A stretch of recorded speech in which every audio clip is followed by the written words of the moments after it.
Vamos orar nesse momento e depois eu vou passar aqui para o Bruce. Ele vai dar as instruções para hoje à noite aqui, tá? Vamos orar? Obrigado, nosso Deus, por esse dia, Senhor, por essa semana que o Senhor tem nos dado e cuidado de nós. Obrigado pela vida de cada um nessa noite aqui, nessa aula. Quero te colocar a vida do nosso irmão pastor Bruce, que o Senhor esteja com ele, Senhor, na condução desse tempo. Fica conosco e que tudo seja feito para a glória do Senhor. Em nome de Jesus, amém. Amém. Bruce, pode iniciar aí, meu irmão. Ok, eu vou começar pedindo desculpas, porque eu fiz um compromisso um mês retrasado antes de saber sobre a sexta-feira, então eu vou precisar sair depois de 1 hora de aula. Eu queria compartilhar a tela para falar um pouco sobre a tarefa. Primeiramente é que se você não completou outra coisa, você pode fazer, nós vamos preenchendo isso durante esse tempo aqui, mas eu queria que você examinassem essas coisas de Atos antes, mas olha na tela aqui, você pode ver que eu tenho aqui, deixa eu ver se eu consigo fazer maior. Eu não consigo. Você pode ver que na mesma página da outra tarefa tem esse aqui. O livro de Atos é um livro sobre o crescimento da igreja, como a igreja espalhou. E eu escolhi aqui alguns 14 diferentes qualidades aqui da igreja que levou a igreja a expandir. Eu quero que você para pensar por que a igreja cresceu nesse momento, o que levou a igreja a crescer. Então, sua tarefa para a próxima vez é para essa parte aqui do texto, né? E essa aqui você vai preencher. Se você não preencheu esse outro, é só para fazer um X lá naquelas partes aqui. O testemunho pessoal, profecias. Eu queria que você comece a ver as coisas que as pessoas compartilharam quando compartilharam o evangelho. Então, esse é o alvo aí. Agora, deixa-me fechar esse aqui. Ok. Aqui, esse é onde a gente terminou em Atos 1:8 a semana passada, porque esse é o resumo. Eu gosto de sempre escolher um versículo-chave que define o propósito do livro aqui, mas ele falou: recebereis o poder, a capacidade ao descer sobre vós o Espírito Santo. Sereis minhas testemunhas tanto em Jerusalém, Samaria, até os confins da terra. E essa é a história, primeiramente, algumas pessoas chamam o livro de Atos, os Atos do Espírito Santo, porque o Espírito Santo estava capacitando as pessoas para fazer esse trabalho. E outro é o fruto do Espírito nas suas vidas, era que eles testemunharam em Jerusalém, e a gente vai ver isso nos primeiros 7 capítulos, Judeia e Samaria, em capítulo 8, e daí começou com capítulo 9 e 10, quando começou a ver até os confins da terra. E eles falaram sobre Paulo e Pedro, sobre esse aspecto da espalha do evangelho. Alguém ontem, que eu gostei muito da pergunta, a gente estava falando em Berlândia sobre o aspecto das famílias espirituais, os grupos menores. Eu falei que os grupos menores são muito bons para dar oportunidade para as pessoas desenvolver sua capacidade de liderança, e a gente pode identificar quem são os líderes espirituais. E a pessoa me perguntou uma coisa que eu gostei, ele perguntou qual é o critério para escolher os líderes. E, sinceramente, a gente olha na maneira errada nos líderes.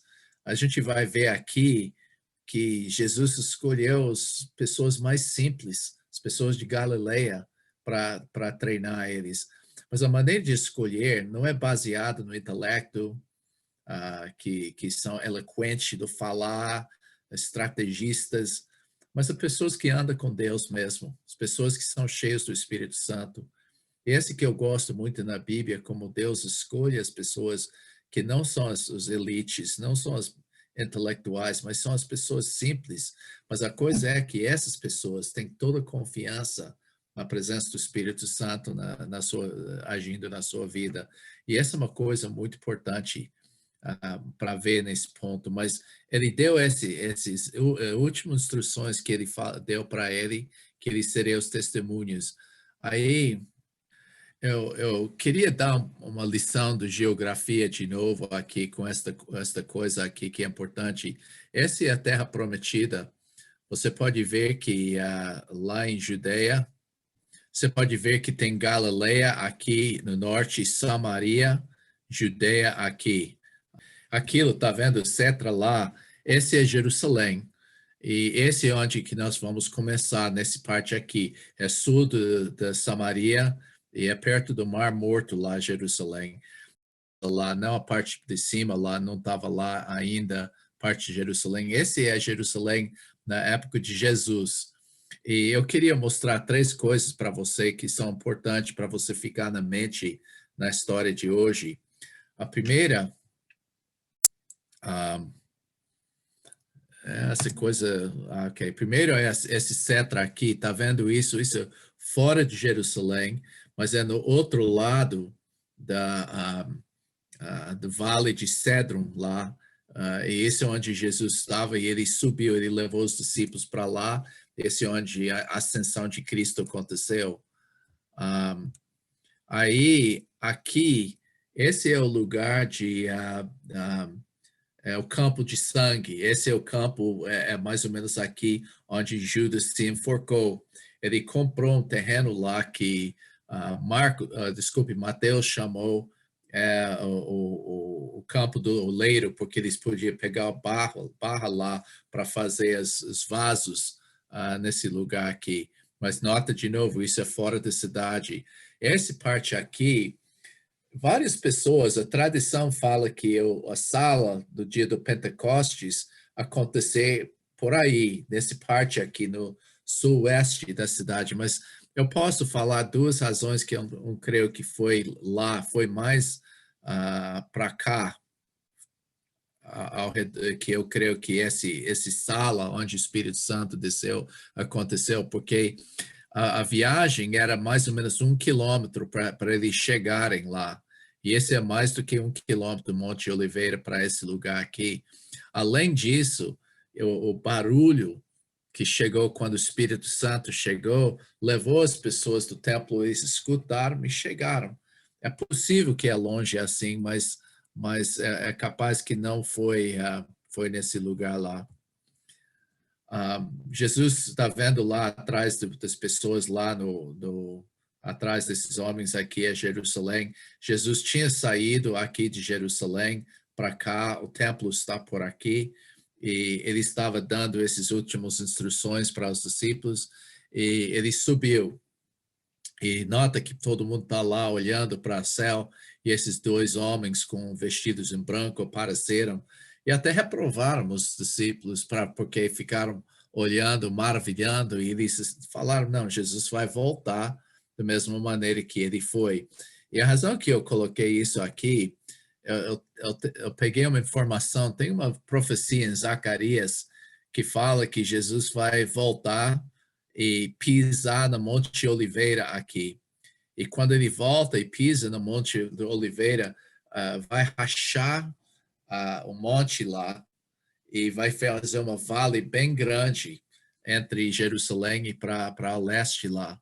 E interessante, eles têm uma racha lá, já está lá preparado para Jesus pisar e fazer essa divisão lá. É interessante, eu posso mostrar esse trecho aqui depois, mas eu achei muito interessante isso. E eles falaram, olha, Jesus vai voltar da mesma maneira que ele foi. E esse é um incentivo muito para os discípulos, sabendo que Jesus ia voltar e que é para agora não ficar preocupado, tentando descobrir quando que vai voltar, mas está esperando mas está trabalhando para ele, servindo ele. Mas nota, No capítulo 1 de Atos, uma coisa muito importante, eles falaram para não pregar, porque até eles tiveram a plenitude do Espírito Santo na sua vida, eles não seriam capazes de pregar esse evangelho para os diferentes lugares. Você pode ver que seria bom de pegar suas Bíblias agora, e eu gostaria que alguém lesse para mim, desculpe, Atos capítulo 1, esse trecho que eu acabei de falar aqui, versículo 10, 10 até 11 para mim. O versículo 9 até 11. Dita estas palavras, foi Jesus elevado às alturas, à vista deles, e uma nuvem o encobriu dos seus olhos. A coisa que os anjos falaram que Jesus ia voltar da mesma maneira que ele foi. Eu coloquei Zacarias 14:4, é o versículo que fala quando ele pisa, vai rachar a Monte de Oliveiras. Mas 12:10 e Apocalipse 1:7 e tudo isso fala que ele vai retornar dentro das nuvens e ele vai voltar visivelmente e corporalmente. Eu lembro que uma coisa que eu conheci essa moça quando eu estava estudando na faculdade, e ela era de uma religião que chama Bahá'í, que é de Irã. E ela falou uma coisa muito interessante. Ela me deu esse livro que chamava Com Ladrão na Noite. E ela falou, é interessante, os judeus perderam a primeira vinda de Cristo lá na época de Jesus, e os cristãos perderam a segunda volta de Cristo, porque ele voltou em 1880. E ele chegou como ladrão à noite. Mas a coisa que ela falou, tá vendo? Porque Jesus falou que ia voltar e ia ser como o ladrão da noite, e pessoas não iam perceber. Mas se você olha nas profecias que Jesus falou em Mateus 24, é muita coisa visível, uma coisa espetacular. Ele chegou meio escondido da primeira vez. Ele nasceu numa cidade, numa país muito distante, que não era um país de destaque.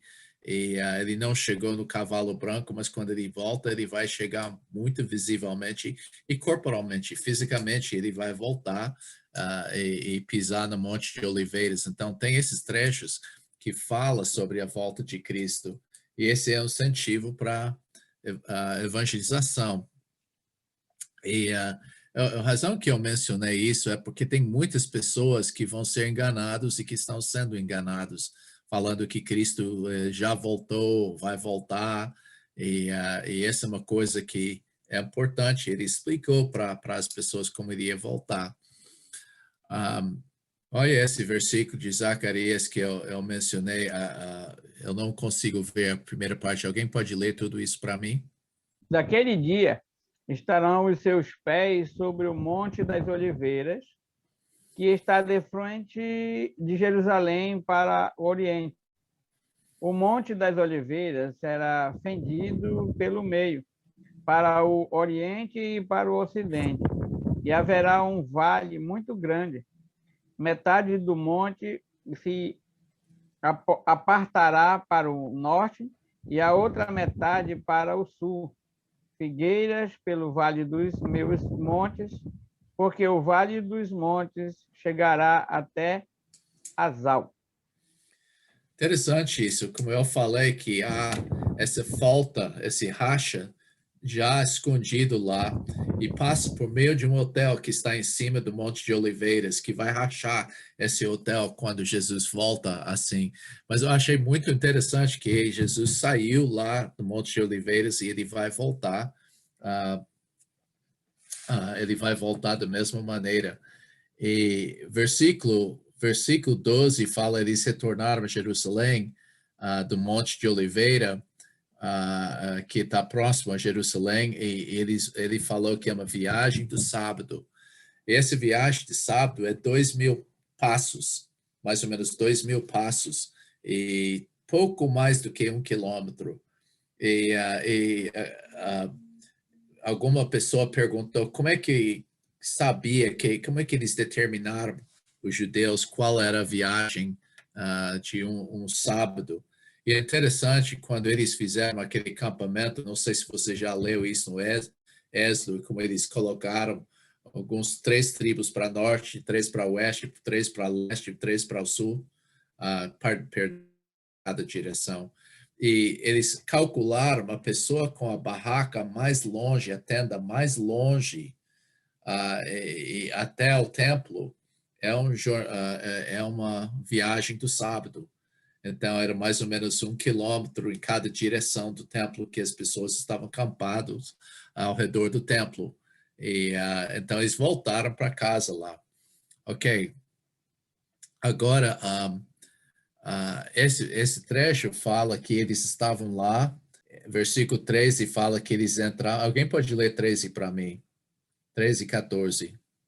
13 e Quando ali 14. entraram, subiram para o cenáculo onde se reuniam Pedro, João, Tiago, André, Filipe, Tomé, Bartolomeu, Mateus, Tiago, filho de Alfeu, Simão, o Zelote e Judas, filho de Tiago. Todos estes perseveravam unânimes em oração, com as mulheres, com Maria, mãe de Jesus, e com os irmãos dele. Uma coisa que é importante, que você pode observar desse versículo aqui, primeiramente, eu queria mencionar, você vê a lista dos apóstolos, é difícil saber quem é quem, mas Bartolomeu, quando você vê um nome na Bíblia começa o Bar, esse B-A-R significa filho. Então, esse nome, Bartolomeu, ele era filho, o pai dele era Ptolomeu, e ele é filho de Ptolomeu. Você pode ver Bar Jesus, Barabás, Barnabé, todas essas coisas, esse Bar é filho. E nós cremos que esse Bartolomeu era o mesmo lá em João capítulo 1 de Natanael, porque você não vê muito. Natanael foi chamado de maneira muito especial no tempo do batismo de Jesus, e a gente não vê o nome dele em outro lugar, mas nós cremos que esse Bartolomeu, o nome dele era Natanael, e o outro lá é Judas, no fim lá, o filho de Tiago. E é interessante, esse nós achamos que é Tadeu, é a outra pessoa lá. Mas eles gruparam essas pessoas que estavam lá e eles estavam com uma só mente, um só propósito. Mesmo que não tiveram o Espírito Santo, eles estavam unidos pela sua busca de Deus, eles estavam unânimes em oração. E eu não sei se você já praticou isso, eu nunca vou esquecer uma coisa que aconteceu comigo na Palavra da Vida uma vez.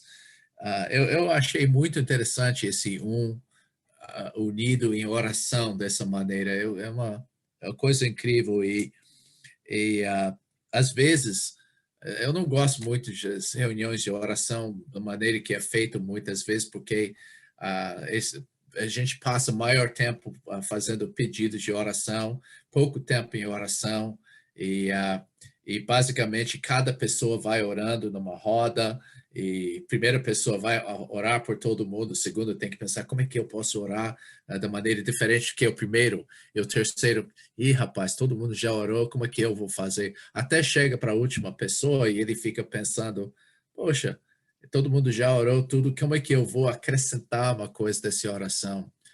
Mas eu lembro que eu estava numa aula na Palavra da Vida e eu falei para as pessoas, eu gostaria que você ore unânimes agora, com uma só pessoa.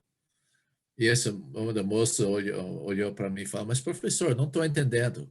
Eu falei, olha, em vez de pensar, nós somos o grupo individualmente, cada um orando, que você vai unir seu coração e todo mundo vai orar como uma só pessoa.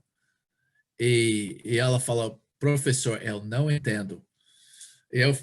ok, eu não posso explicar. Mas aquela noite, a gente passou, eu fiz uma coisa da aula lá de 8 horas até 10 horas. Eu falei, a gente vai fazer 2 horas de adoração.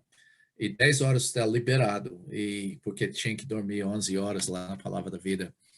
E chegou 11 horas, chegou 10 horas, a gente estava numa adoração muito intensa, a presença de Deus estava muito forte, e quase ninguém saiu da sala de aula. A gente ficou orando lá. E eu acho que naquele momento eu aprendi que é de orar unânime, como ele falou lá, porque 4, 5 vezes eu estava pronto para falar e alguém orou exatamente o que eu estava pensando. É como se fosse, ele estava das mesmas palavras. E eu pensei, puxa, o Espírito Santo está agindo aqui. E olha, essas pessoas não tiveram o Espírito Santo ainda, mas eles estavam somente. Outra coisa que é interessante é que um ano antes, a Páscoa, antes da morte de Cristo, os irmãos de falando mesmo, falando, se você fosse, você deve mostrar suas coisas lá em Jerusalém, vai para lá. A gente vê isso no livro de João. Mas agora você pode ver que eles estavam com esse grupo lá, que nós sabemos que é 120 pessoas de Jerusalém que eram convertidos, que estavam unidos nesse coisa que vai ser chamado a igreja. E daí você tem a Maria, que estava lá. E essa é a última vez que Maria foi mencionada na Bíblia. E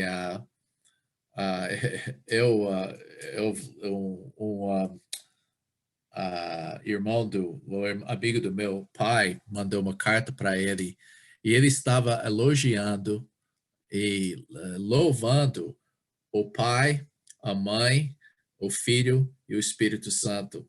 Eu falo, rapaz, de colocar Maria no mesmo nível de Deus é blasfêmia, né? Mas ele falou isso. Mas você pode ver que Maria era uma mulher muito, muito joia. A gente nunca deve falar mal de Maria. Ela é uma mulher que era exemplo para nós. Mas ela não era uma intercessadora. Ela não era uma redentora, alguma coisa assim. Ela não. Quando os católicos oram que Maria é cheia de graça, eu falo, dependendo como você vê isso. Ela foi cheia de graça no sentido, Deus derramou a graça dele na vida dela, mas ela não é fonte da graça. Então, dependendo como as pessoas entendem aquela coisa.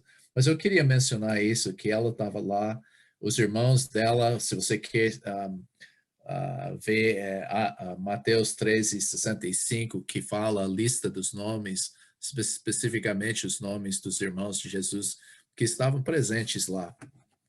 Então, a gente deve ficar isso na mente. Puxa vida, eu estou vendo o tempo está indo já mais rápido. Alguém pode ler, eu gosto de ler nós vamos ler juntos todo o trecho aqui. Pedro levantou o versículo 15. Alguém podia ler versículo 15 até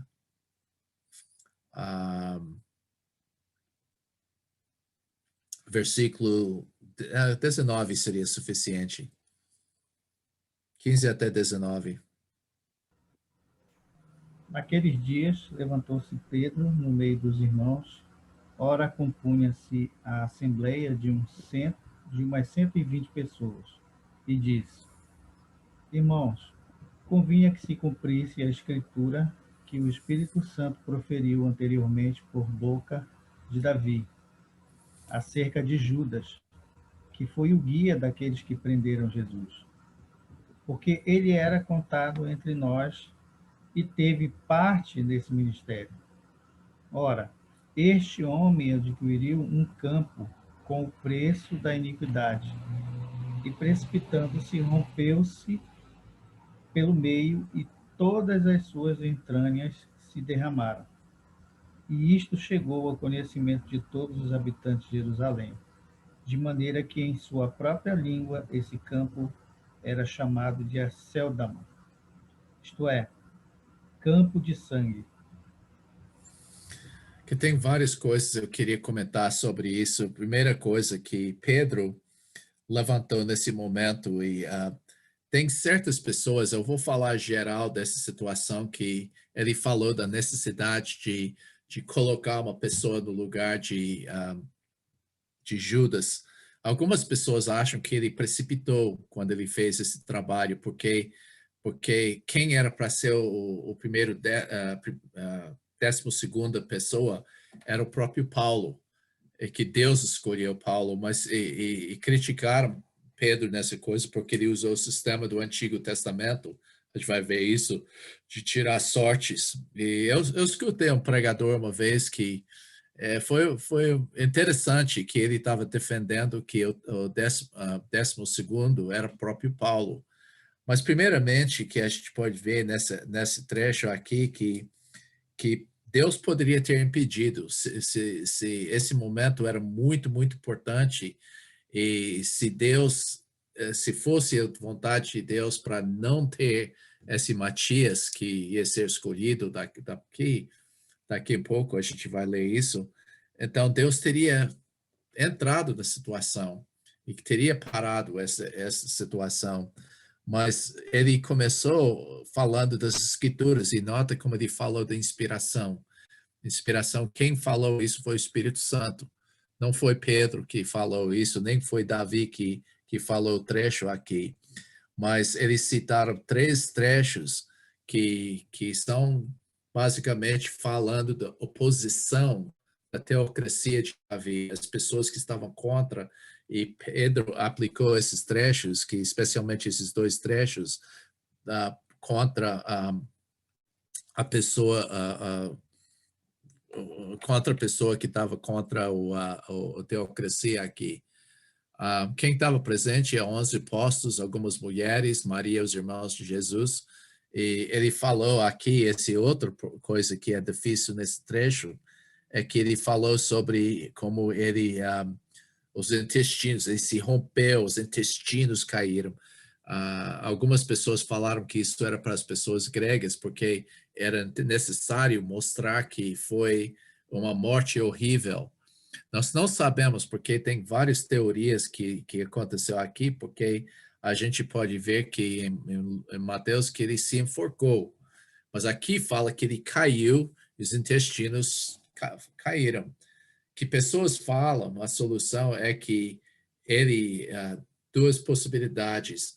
Número 1, que ele deu e ele caiu e explodiu quando ele caiu, porque ele estava acima de uma rocha, ou simplesmente o corpo dele ficou apodrecendo lá, e quando eles cortaram e tiraram, ele explodiu a barriga dele. Mas o propósito é muito gráfico isso no original, e eles queriam mostrar que era horrível da maneira que esse homem morreu aqui. E outra coisa que é difícil nesse trecho aqui é que ele fala no versículo 18 que ele comprou, mas se você ler Mateus 27, que fala que os sacerdotes compraram esse campo de oleiro. É interessante que aconteceu é que Judas, Mateus, que aconteceu, ele nota que ele sabia, ele falou, eu pequei, ele sentiu remorso, e ele falou, eu pequei, e ele tentou devolver o dinheiro, ele falou, o sacerdote falou, não, é problema com você. E ele fez uma maldade, ele pegou esse dinheiro e jogou lá dentro do templo. Então, era necessário para os sacerdotes pegar esse dinheiro e tirar lá do templo. E quando eles pegaram aquele dinheiro, eles iam ser impuros e não podiam tomar a ceia da Páscoa por causa disso. Então, você mostra a última maldade do Judas, era para jogar essas coisas aqui, lá. Tem muitos detalhes aqui que são interessantes, como ele era parte do ministério deles, e ele perdeu a oportunidade. Você pode imaginar, ele vivia junto com Jesus por 3 anos, vendo os milagres e tudo isso, mas é óbvio por essa coisa que ele não foi convertido, mesmo que ele soube todas essas coisas. E você pode ver que é um caso de oportunidade perdida que aconteceu aqui. Mas alguém tem pergunta? Eu estou tentando... aquele nome que está em versículo 19, eles chamaram o campo Hakeldama. No original era aramaico, que esse era aramaico, que é o nome que eles deram para esse campo. Ok. Ele deu a profecia em versículo 20. Então, alguém pode ler, a gente vai pular um pouquinho aqui. Não, versículo 20, versículo 22 é muito importante. Não, versículo 21, 22. É necessário, pois, que dos homens que nos acompanharam todo o tempo que o Senhor Jesus andou entre nós, começando no batismo de João, até ao dia em que dentre nós foi levado às alturas, um destes se torne testemunha conosco da sua ressurreição. Ok, esse aqui é o que é conhecido hoje em dia, como esse é uma foto bem antigo do que era, eles creem que é o campo em que Judas comprou, e você pode ver que tem uma rocha que é possível que ele caiu dessa rocha e quando ele tentou se enforcar. E eles compraram, esse era chamado campo de sangue, e a coisa que eles falaram é que as pessoas, para tomar esse lugar de Judas, era necessário ter 12 testemunhas. E esses 12 testemunhas eram para ser pessoas que acompanharam Jesus do batismo até ele foi levado. E interessante, e eles entraram e saíram conosco, quer dizer que eles saíram do ministério. Por isso, nós cremos que esses dois que eles propuseram eram pessoas que eram parte dos 70, que saíram lá para evangelizar. Então, eles com certeza estavam bem envolvidos. Mas, em realidade, você pode ver que a primeira coisa é que nem todos os discípulos, nós sabemos que Mateus ele foi chamado bem depois do batismo. Nós só sabemos que eu posso confirmar que André e João provavelmente eram os únicos que eram presentes mesmo do batismo de Jesus. Mas a ideia é que cada um desses tem visto Jesus como ressuscitado e era para testemunhar junto com os outros 11 nessa situação. E de todas as pessoas que eles propuseram, só 2 pessoas qualificaram. E eu gostei que eles passaram muito tempo falando, Deus, o Senhor conhece o coração. E a oração que fala, versículo 24, Senhor, tu conheces o coração, o conhecedor de coração, que fala literalmente, mostra qual esses 2 que o Senhor tinha escolhido, porque eles sabiam que não podia saber tudo para ocupar esse ministério, esse apostolado, versículo 27, e eles tiraram sortes e caiu a Matias, e ele foi escolhido entre os 11. Mas era entre o batismo de Jesus, pessoas que foram testemunhas disso até ele foi levado. E eu mencionei essas coisas aqui, que Paulo foi chamado por Deus. As sortes eram o sistema do Antigo Testamento. Esse é o argumento porque pessoas pensam que Paulo era o primeiro, 12º, que ele foi chamado por Deus. Sortes era o sistema do Antigo Testamento. Pedro estava cheio do Espírito quando ele fez isso, e Matias não foi mencionado mais. Você não conhece, você não vai ver esse José ou Matias, o resto do livro da Bíblia. Então a gente não sabe muita coisa sobre eles. Matias, ele foi um testemunho ocular de Jesus. Ele viu Jesus ressuscitado, ele foi escolhido com oração, e Paulo consultou os 12. Você lembra que quando Paulo fala em Gálatas, ele retornou, ele foi lá e falou com os 12. Então, eu queria mencionar isso porque você vai escutar pessoas questionando, foi Paulo, era o 12º, ou Matias, eu creio que o propósito desses 12 eram pessoas que podiam confirmar no poder do Espírito Santo, que com certeza eram testemunhos oculares dessa ressurreição de Jesus, e esse foi o propósito deles. Alguém tem uma pergunta sobre isso? Eu fui meio correndo o capítulo 1, mas eu queria só pegar as partes mais importantes, porque a gente não tem tanto tempo. Bruce, a minha pergunta é a seguinte: essa escolha de Matias foi depois desse momento que eles estavam reunidos, que estavam todos unânimes orando?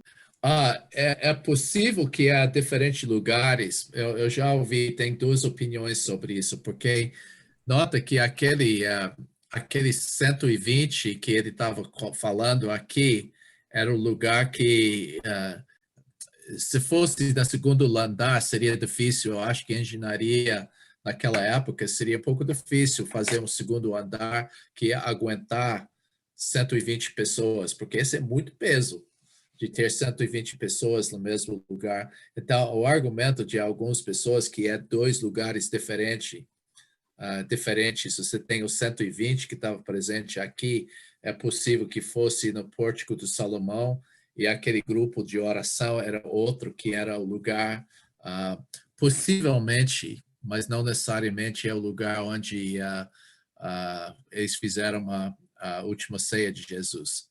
Então, como eu falei, é debatido e é difícil saber com certeza, porque Lucas usou outra palavra para o lugar onde a ceia estava.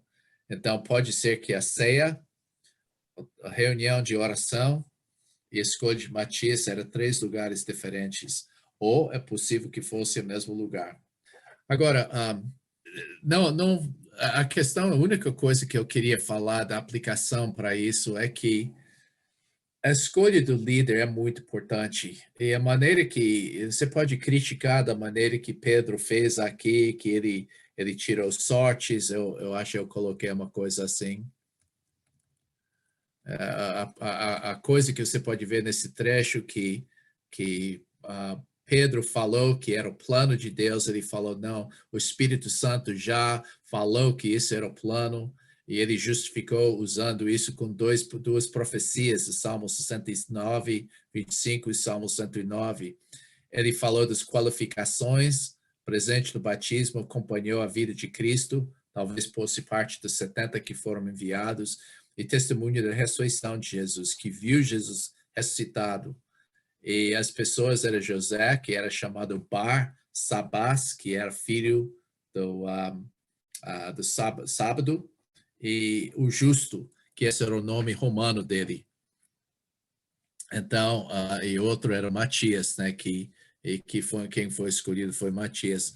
Eles usaram sorte, e sorte era uma coisa assim, e teve pedras de diferentes cores, e eles escolheram e usaram dessa maneira para determinar qual dos dois é que foi escolhido. Ok, eu vou entrar no capítulo 2, como eu falei, eu tenho mais um pouco tempo aqui.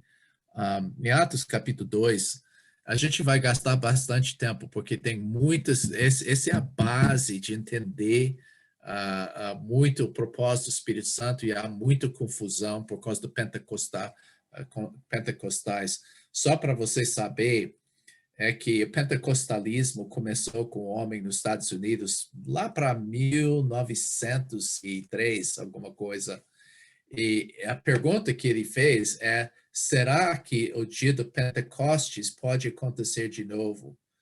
Então, a ideia do pentecostal é que eles fazem uma repetição do dia de Atos, capítulo 2, incluindo falando em línguas. E esse foi escolhido. Agora, o que significa esse pentecostais?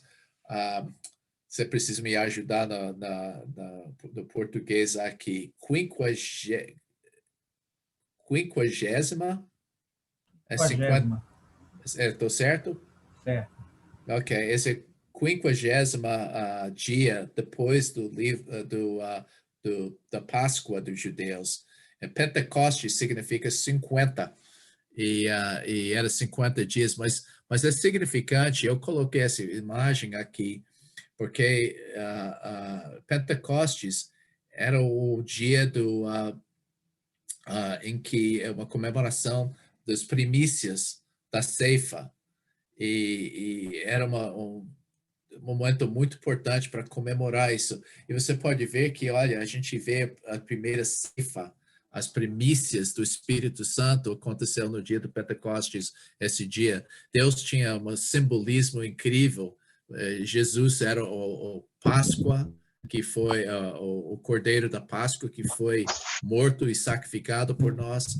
E você tem aspecto do pão asmos durante essa festa, que simboliza a purificação que Jesus faz. Aqui, no dia do Pentecostes, as primícias, e também era a comemoração do dia que Moisés deu a lei, que era a primeira aliança, e o dia do Pentecostes marca o começo da nova aliança. Então, o simbolismo do dia do Pentecostes é incrível. Agora, a semente que eu coloquei aqui, você lembra em capítulo 1 de Atos, ele falou, vocês serão batizados com o Espírito Santo como muitos dias daqui. João batizou com água, mas vocês serão batizados com o Espírito Santo. Agora, eu vou falar isso de novo, vou repetir isso muito. É que Deus, no dia do Pentecostes, ele não criou 2 ou 3 diferentes classes de pessoas com o Espírito Santo. O ponto do dia do Pentecostes, da pregação de Pedro, é que cada pessoa, cada membro da igreja primitiva, cada um teve o mesmo Espírito Santo, cada um foi batizado com o Espírito Santo. A coisa que pentecostais fazem hoje é você é salvo, você recebe o Espírito Santo. Aí você é batizado com o Espírito Santo, você fala em línguas. Você é ungido pelo Espírito Santo, é quando você tem um ministério especial. Deus não criou diferentes classes. O propósito da pregação de Pedro era de mostrar que todos batizados com o Espírito Santo.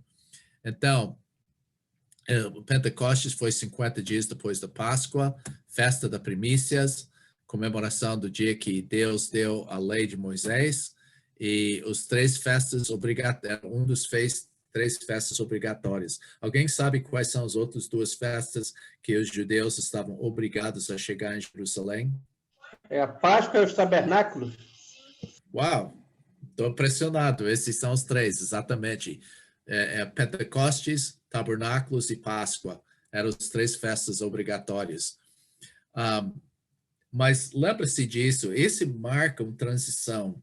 O dia do Pentecostes é ponto final no Antigo Testamento e é o início do Novo Testamento.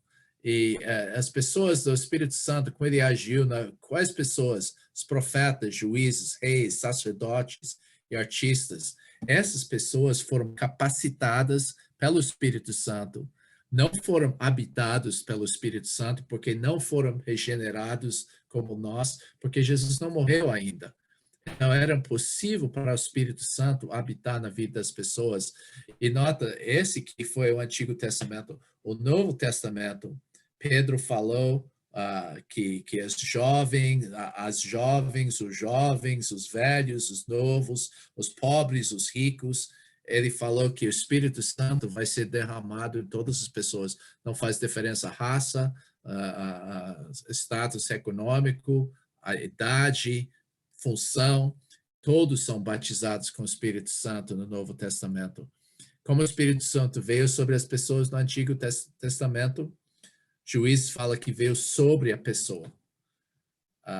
Juízes 6, 33, 34 fala revestiu a pessoa, que estava realmente colocado as qualidades do Espírito Santo. Ele incitou ou impeliu a pessoa, empurrou a pessoa. Ele apossou-se da pessoa. Literalmente, o hebraico significa ele pulou em cima da pessoa. E a Bíblia fala também em Ezequiel que o Espírito caiu sobre a pessoa. E esses são diferentes. Nota, nenhuma dessas coisas implica o batismo com o Espírito Santo ou a habitação do Espírito Santo. Eu coloquei o Espírito Santo define, o batismo com o Espírito Santo define a igreja. Em no dia do Pentecostes, em 1:8, ele prometeu essa coisa, receberão poder. O batismo com o Espírito Santo é individual, cada pessoa da igreja é habitado, e conforme Efésios 2:18 e 22, o Espírito Santo, ele habita coletivamente. Eu estava falando ontem sobre as famílias espirituais, e eu falei, a maneira de formar a igreja é de formar o tijolo. E os tijolos daí estão encaixados dentro dessa entidade que chamamos a igreja. E foi interessante que alguém me jogou a pergunta, o que é a massa que liga os tijolos? Eu falei, é a presença do Espírito Santo. Então, o Espírito Santo, conforme Efésios 2, habita coletivamente na igreja, que leva a união. Você vai ver no fim do capítulo 2 isso, mas também habita individualmente na vida das pessoas. Vocês que me conhecem, alguém me perguntou sobre isso lá em Capanema uma vez, e eu gostei muito da conversa, mas eu falei, a Bíblia faz uma declaração sobre o Espírito Santo. A Bíblia fala em Tito 3:5 que nós todos somos regenerados pelo Espírito Santo. João 14:15 e 17, ele prometeu que seríamos habitados pelo Espírito Santo. Efésios 1:13 fala que todos os cristãos são selados. E 1 Coríntios 12:13 fala que cada um de nós somos batizados pelo Espírito Santo dentro do corpo de Cristo. E você pode ver que não há nenhum mandamento sobre isso.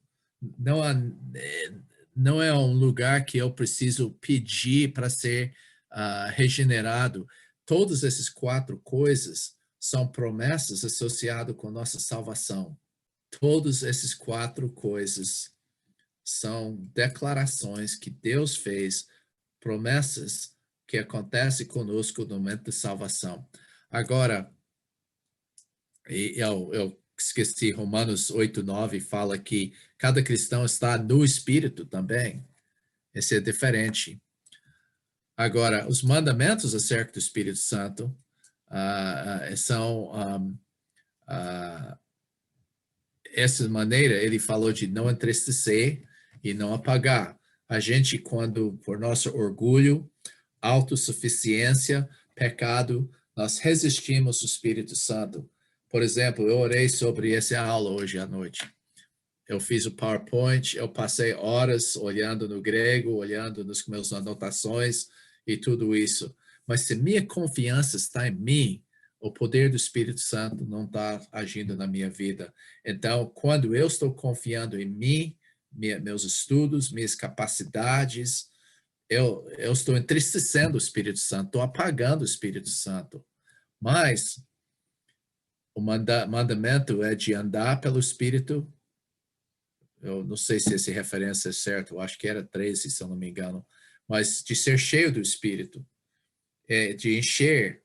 Então, esses 2 são progressivos, são coisas que a gente tem que buscar na nossa vida. Então, o que eu estou falando, cada cristão, pessoa que acabou de conhecer, essa pessoa é batizada com o Espírito Santo. Mas isso não significa que aquela pessoa está andando pelo Espírito.